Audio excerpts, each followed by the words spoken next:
Hello everyone and welcome back to another episode of Skyscape TCG, and today we will be going over the game rules. So first things first, in a game of Skyscape you have a summon deck of up to 20 cards and a main deck of 40 to 60 cards. Each player starts with 100 life, and the goal of the game is to reduce each of your opponent's life total to 0. Within either of these decks, you have a maximum card copy limit of 4 copies of a card per deck.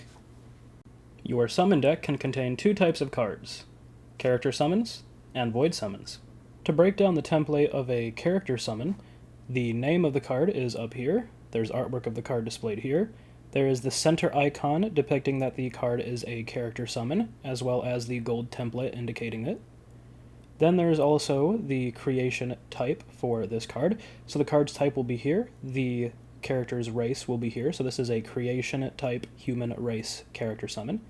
The effects of the cards will be indicated here in this text box, and down here there is indicators of what the card's type is.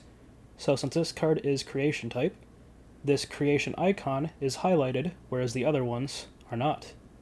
Down here, this is the runes of the character, and runes act as both an attack stat and defense stat for the character.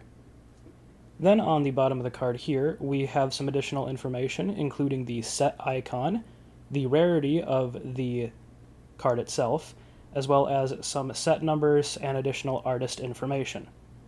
To distinguish between the rarity of a card, black is common, white is uncommon, gold is rare, and blue is legendary. In addition to character summons, there are also void summons. Void summons have their name indicated here, their artwork here, their type here, a void summon icon here to indicate that the card is a void summon in addition to its purple template, the race of the void summon here, effects here, as well as the runes of the void summon here. Runes acting as an attack and defense stat for the card. A player's summon deck is accessible to them at all points during their turn, meaning that the summon deck and to summon cards is one of the most easy things to do in a game of Skyscape. To summon a card from the summon deck, a player has to look at their summon deck, choose which summon that they wish to summon, and then activate its ability to summon itself. So the ability of Archaic Guard says that you may pay 1 life to summon this card. So by paying 1 of our 100 life, going down to 99 life, we can play a copy of Archaic Guard. And when you play summon cards, you would play them at the top of your field, like so, and you have a maximum of 3 zones to summon your summon cards in. So, continuing our play, we could then summon out 2 more copies of Archaic Guard, as this card's ability does not say that it's a once per turn ability to summon itself, meaning that in 1 turn we could summon 3 copies of Archaic Guard, in addition to the other summons in our deck, being both character summons as well as void summons. It is important to note that some of the summon cards that you will have in your summon deck will be different than others. This goes into a legendary rule for Skyscape. So any card that will have the name of a character or a void summon, and that has a comma next to the name, is a legendary card. Examples of this will be cards like Volneric Redeemed, Acnael, Daughter of Eto, and Narvana, the Lunar Storm. Regular summon cards that are not legendary are cards like Archaic Guard, where you can control multiple copies of that card. However, due to the legendary rule, you cannot control 2 or more copies of the same legendary card, such as Volneric Redeemed. In addition to having our 20-card summon deck, we also have our 40-card main deck. In our main deck, we can have 4 types of cards: weapon cards, shield cards, arcane cards, and relic cards. Weapon cards have their weapon icon here, as well as a red template to indicate that they are a weapon. Up here in the top left corner, there is the life cost of the weapon. This is how much of your own life that you have to spend in order to play the card. There's also the name of the card, the artwork of the card, the type of the card, and the capacity of the card. So all weapon cards will have a capacity of one-handed or two-handed. We'll talk about this later. In addition to this, there is the effects of the weapon, as well as the runes of the weapon. Now, it is important to note that unlike summon cards, Weapon cards, as well as shield cards, have runes that mean different things. So for a weapon card, the runes of this weapon are an attack stat, meaning that only weapons can attack, they cannot block. In addition to this, shield cards share an almost identical template to weapons, the main difference being the identity of the card. So whereas a weapon has this sword that acts as the icon of the identity of the weapon, the shield has this shield symbol that acts as the identity of the card. In addition to this, there is the life cost, the name, artwork, type, carrying capacity, as well as the effects and the runes. Now, unlike weapons, which can only attack, shields have runes which are a defense value, meaning that their runes can only block attacks. This is the main difference between weapons and shields, as weapons attack and shields block. Moving on, we have arcane cards.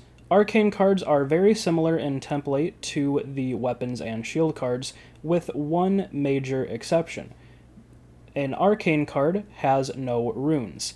Instead, for an arcane, it has the life cost, which you would pay the life cost here in order to play the card, and then you have a speed to the arcane. Arcanes can have two different types of speed, response or static. For a response arcane, this arcane can be played at any point during any player's turn. A static arcane can only be played during your turn as the player.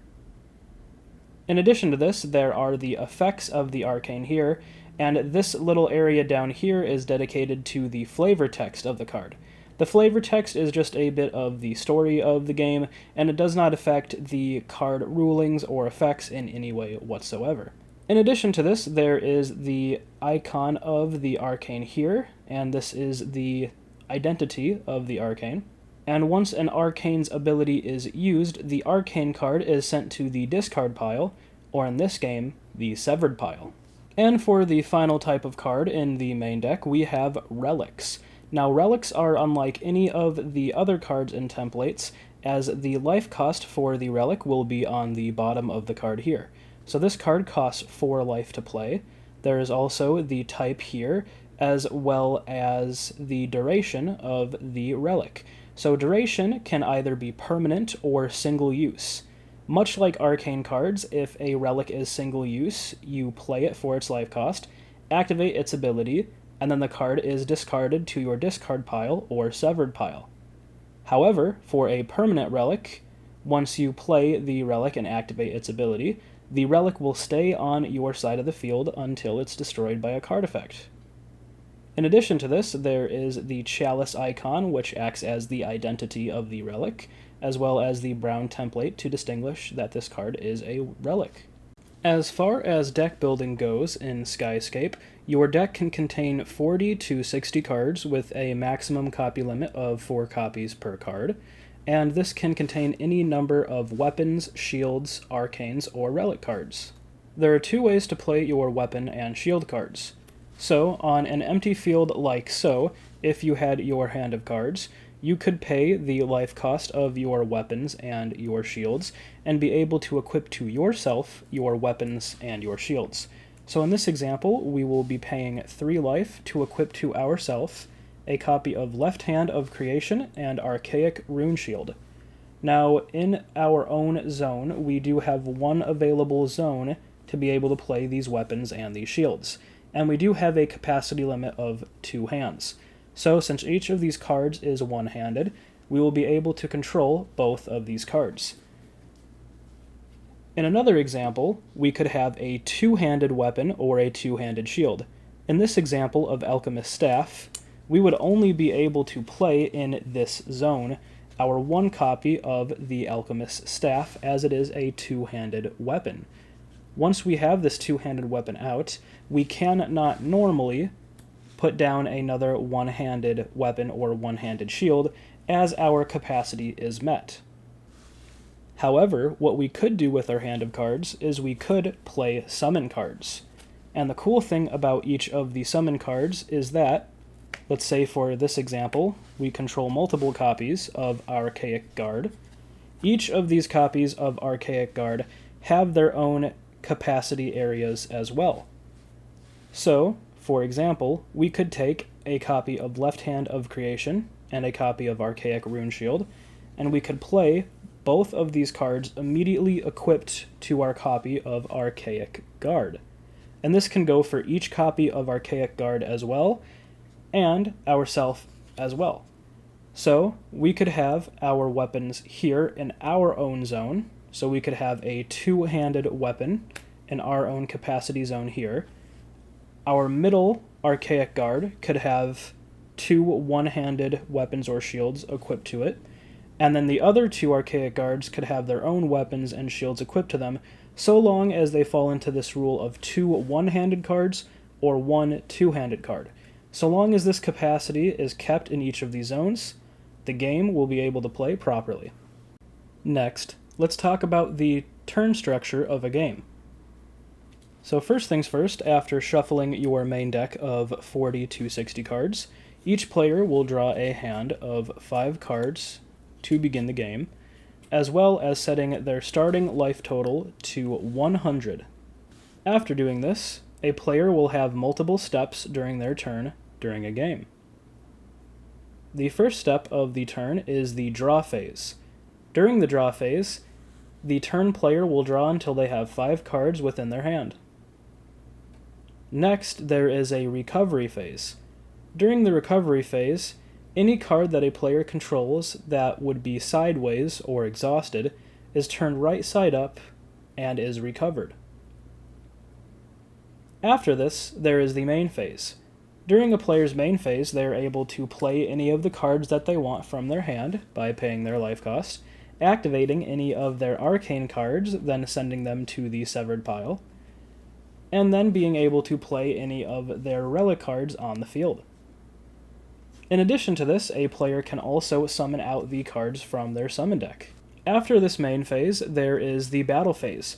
During the battle phase, players can decide to attack with their weapons by turning them sideways or exhausting them. In addition to this, if a player controls any character summons or void summons, they can also turn those cards sideways, exhausting them in order to attack. After this battle phase is complete, a second main phase will occur where players can play more of the cards from their hand or from their summon deck. After the second main phase is over, there is the end phase, where a player ends their turn, and the turn order passes to the next player, who will then be able to draw until they have a total of 5 cards within their hand. To break down combat in the game of Skyscape, there are 3 different types of cards that can engage within combat damage. These are, of course, your summon cards, which have a rune count at the bottom of the card displayed here. This can act as both the attack stat and the defense stat for this summon card. We also have the weapon cards with their rune stat, which can only be able to attack, and the shields, which have their rune stat, which can only be able to defend. So let's say that during a game, we would have 1 copy of Left Hand of Creation as one of our weapons, and our opponent would have a single copy of Archaic Rune Shield on the field. In this example, we can take our weapon and choose to attack with it. To attack with a weapon, you must turn the card sideways, exhausting it. Once we do this, we can then decide to attack our opponent.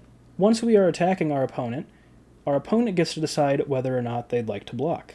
So for this example, they can either choose to not block and take 2 points of damage, or they can use their shield to be able to block our weapon's attack. So for this example, because both cards have the same amount of runes, they will meet each other, and both of these cards will be destroyed. In a different example, let's say that this shield was only having 1 rune, our weapon would be able to deal 2 damage to the shield and destroy it, and no damage would be dealt to the defending player as a result of this. In this example, let's also say that the weapon only has 1 rune and the shield has 2 runes for defense.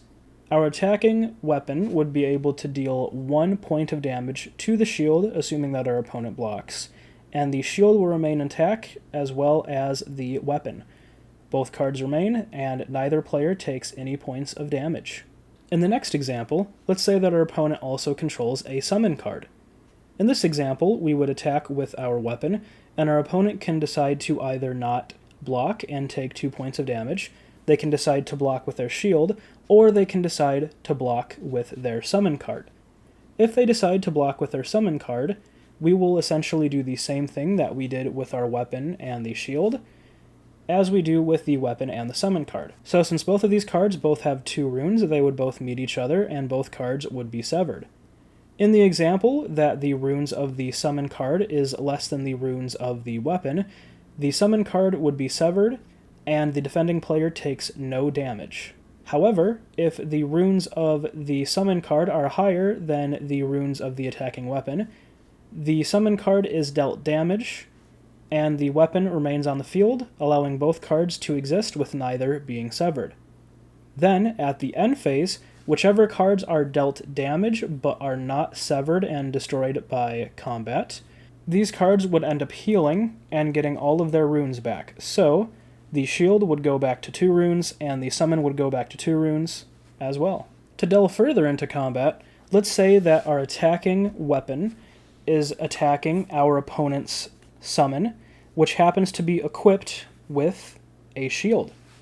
So in this example, our opponent has the Archaic Rune Shield equipped to their Archaic Guard, and we are attacking at our opponent. Now, we do have 2 options when we attack. We can decide to either attack at the player, or we can choose to specifically attack at one of the opponent's summon cards. Now, if we decide to attack their summon card, they can do one of 2 things. They can decide to take the 2 points of damage to their summon card, meaning that their summon card would be severed and sent to the severed pile. Or what they can do, since they have a shield equipped to their summon, is they can use that shield to be able to block the attack for their summon card. In this instance, the weapon would deal damage to the shield first. The shield would then be severed if there is enough damage on the shield to sever it, and then any extra damage would just be absorbed by the shield, allowing the summon to remain intact. In addition to this, if a player controls a summon and then a shield that is not equipped to that summon, they could still be able to block the attack on the summon by using a card like their shield to be able to block that attack. So long as the shield is equipped to them or equipped to a summon, they can use that card to block. Let's try out a different example. Let's say that this is our weapon here, and this is our opponent's board. Our opponent controls a copy of Archaic Guard, and then they also have a weapon equipped to their Archaic Guard. Let's say that I go to attack their summon. Well, since they only have a weapon equipped to their summon and no other cards, they cannot use their weapon to block that attack, meaning that our weapon would then be able to deal its damage to the summon and then be able to sever that summon if there is enough damage of the attacking card to the summon. Moving forward, let's say that this is the field that our opponent has. We decide to attack at our opponent. Now our opponent can do one of 3 things. They can either take the damage directly, they can decide to block with one of their summon cards, so long as their summon is not exhausted, or they can block with one of their shields, so long as that shield is not exhausted as well. In this example, they can either block with their shield, or they can block with their summon, or we could attack them directly if they choose not to block. It's important to remember that if the runes of your attacking card are equal to the runes of the defending card, both cards would be severed. If the runes of your attacking card is greater than the runes of the defending card is severed, and the defending player takes no damage. However, if the runes of your attacking card are less than the runes of the defending card, both cards survive and neither player takes any damage. One of the things that you are able to do in a game of Skyscape is you are able to amplify the attacks of your summons. So let's say for this example, we control a copy of Archaic Guard. And then in our hand, we have a copy of Left Hand of Creation. We would play our Left Hand of Creation equipped to our Archaic Guard, and then what we can do from here is if we decide to attack, we can decide to exhaust our Archaic Guard to attack for 2 points of damage. However, since we have a weapon equipped to our archaic guard, we can exhaust our weapon and then amplify our summon's attack. So in this example, the attacking card would be our summon, the amplifying card would be our weapon, and we would take the 2 runes of the weapon and add them to the 2 runes of our attacking summon, for a total of 4 damage. This is how you would amplify the attacks of a summon card. For another example, we can equip a shield that we have in our hand to a summon card that we control. If our opponent decides to attack us with any of our cards, we can then use the shield that is equipped to our summon to be able to block the attack going to our summon. In this example, we would be able to take all of the damage that the archaic rune shield would be dealt, deal that to the archaic rune shield, and then if that amount of damage is greater than the runes of the shield would then be severed, and our summon would be able to remain on the field without being severed. This can also be applied to summon cards that are exhausted. So if we do have an exhausted summon that cannot block regularly, so long as there is a shield equipped to that summon card, we can use that shield to block attacks that would be dealt to our summon. In addition to this, let's say for this example that we control a shield that is equipped to us and a exhausted summon card. If our opponent goes to attack our exhausted summon card and attempt to destroy it by combat, we can then use our shield that is equipped to us to block the attack. If we do, the shield takes all of the damage from that battle, and if it is dealt enough damage, the shield will be severed, and our summon card will remain intact. Then, during the start of our next turn, we would be able to draw until we have 5 cards in our hand, and recover our summon card to then be able to use to potentially exhaust to attack, or to keep upright and act as an additional blocker during our later turns. One of the more advanced rules in a game of Skyscape that really helps out with the economy of your weapons and shields and how you place them is the ability to move and replace your weapons or shields. So normally we can take our weapons or shields, pay their life cost, and either play them equipped to ourselves or equipped to a summon that you control. And we do have the 2-handed capacity limit. However, if one of our summon cards is severed, whether it be by a card effect or by battle, and the card is sent to the severed pile, we then have these remaining weapon or shield cards on the side of our battlefield. And instead of just sending these cards to the severed pile, we do have options to move these cards around and keep them on the board, retaining their value. So what we can do in this instance is we can take our weapons and shields and either equip them to ourselves, or if we control another summon card, we can equip those weapons or shields to that summon card, so long as we follow the capacity limit. But let's say, for example, we have an archaic guard with another one-handed shield equipped to it, and this copy of archaic guard is severed by an opponent's card effect or by battle. In this instance, we can move our shield and equip it to ourselves. Or what we can do is we can decide to replace cards. In this instance, we would be able to move around the weapons and shields that we control in order to give ourselves our desired game state. So we can move this to have 2 shields equipped to our archaic guard, and then move a weapon to equip to us. Or what we could do is, if all of our zones are full, we could be able to replace the card that we have and sever the card that we do not wish to keep on the board. This is how you can replace and move your weapons and shields. So now that you know about combat, let's talk about the severed pile. The severed pile acts as your discard pile. So any card that you would discard from your hand, or that would be severed by battle, or any card that would be severed by card effects, all go to this pile in the corner here. The severed pile is located directly above where the main deck is located on the battlefield. In addition to the severed pile, there is another zone for cards called the Void.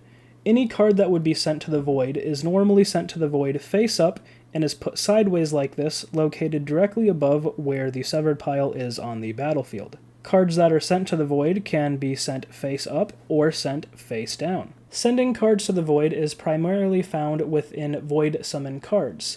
as the card Void Gorger says that once per turn, you can send 2 cards from your hand or 2 cards from the top of your deck to the Void to summon this card. So unlike our Severed Pile, which essentially acts as a graveyard or discard pile, we would have the Void. So the Void is essentially your banished or exiled area, where cards are essentially removed from the game. So to summon our Void Gorger, we would send 2 cards from the top of our deck in this example to the Void. Once we have this cost, we can then play our Void Summon card. Moving on further, we have the card Jorah Sayor Acolyte. This card reads that you can summon this card by turning 2 of your face-up voided cards face down. Now this is a main mechanic that is focused mainly with the Void Summon cards here, but what you can do is that since we have 2 face-up cards in our Void, we can turn those cards face down like so, to be able to play our next Void Summon. So this is important to note because cards that are in the Void can be located face up or face down. It's important to keep track of which cards in the Void are face up versus which cards are face down, as the area for the Void will have all cards that are face up on top and all cards that are face down on the bottom. And with all that being said, you now know everything there is to know about how to play the game of Skyscape. I hope you enjoyed this video, and as always, aim high and pierce the skyscape. Goodbye guys, I'll see you in the next video.